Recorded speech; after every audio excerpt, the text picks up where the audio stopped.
As of today, September 28th, 2023, Ryan Cohen is Chief Executive Officer of GameStop.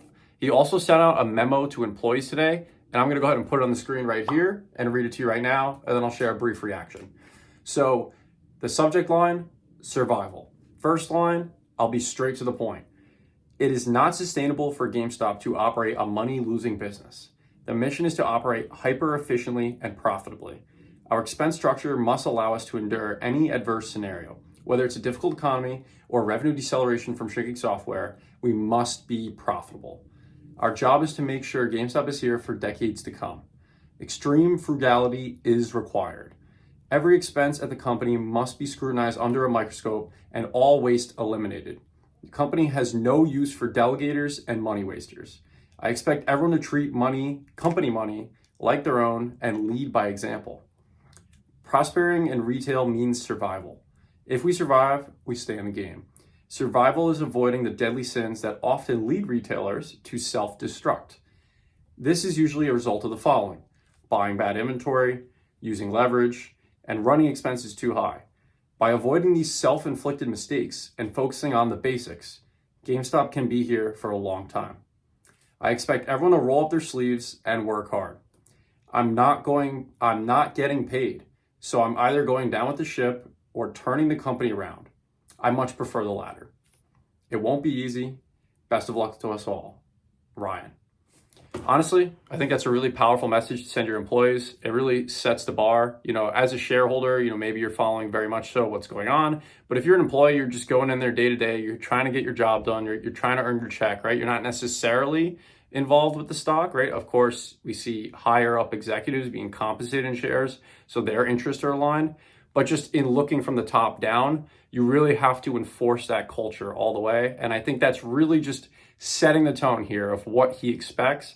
I think he already started to set it from the time he got rid of the previous CEO, Matt Furlong, and was the interim chief executive officer was Robinson, but he had chief executive chairman as his title, but now he's chairman of the board and chief executive officer, right? So he's really pretty much steering the ship as he mentions it.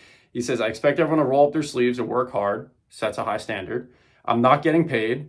Pretty much says he's not going to get paid in the future. That's what that would indicate to me. And based on all of his prior action, I wouldn't expect him to. I think he has enough shares where he understands if he delivers shareholder value in the long term, he himself is such a large shareholder that he'll be able to deliver that value and it will benefit him too, as it benefits all the other shareholders and just vertically aligns the interests of the shareholders and the executives and the customers, right? And mentions a difficult economy. Personally, I do think that could be around the corner. I think it's already kind of a shaky economy, but regardless, they have to turn a profit, right? Profitability is mentioned a couple times in here. Lowering costs even further is kind of indicated too. But ultimately, I think top line revenue is not as much of a focus as profitability. If there are unprofitable items, right, or just items that don't have high margins, it's not as worthwhile for them to have them unless it's a game. I think that's a different scenario. But any other products besides games most likely have to be higher margin products, right? And things that they're focusing on expanding into, I think that's where they're looking for higher margins and just things that don't have a lot of overhead costs. And in creating GameStop Player, that is not going to have a lot of overhead costs, right? There's a lot of costs associated within establishing it, but overhead cost wise, it's not going to be as much in the long term. In my opinion, of course, we'll have to see exactly how things play out. I couldn't tell you because, of course, I don't give financial advice. I only share my personal thoughts and opinions, right? But overall, to me, what this letter says is this is what we're doing. This is what I expect.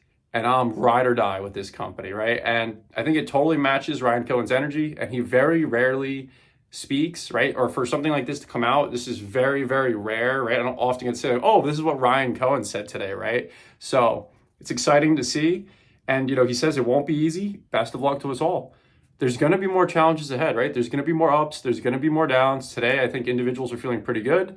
Okay, it's Ryan Cohen, right? That's who we probably want to lead things if you like the stock and you like the company, right?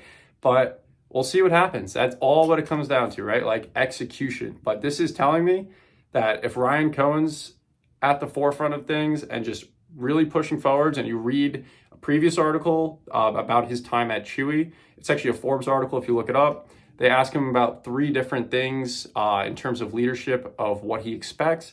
And one of the things mentioned from the time at Chewy is the extreme frugality, right? So it seems like concepts that he learned from his time at Chewy, he's just continuing to bring over to GameStop. Not that he hasn't already, but I just think it's being pushed into play even more. Because if you look at his interview with Toast, right, he says, well, I didn't want to become CEO because when I'm CEO, I have no choice but to just work my butt off.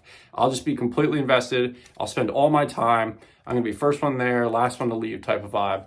So he's like, I just wanted to have good control of GameStop and becoming chairman of the board. But now he's like, okay, rolling up the sleeves, about to put in the work. Right? So I think he really has something to prove. And personally, I believe he's looking at all the noise going on about the next big play and just all these different things that are happening and just the general hate from the mainstream media and just the haters of GameStop as a whole, the doubters, right? I think he has that drive.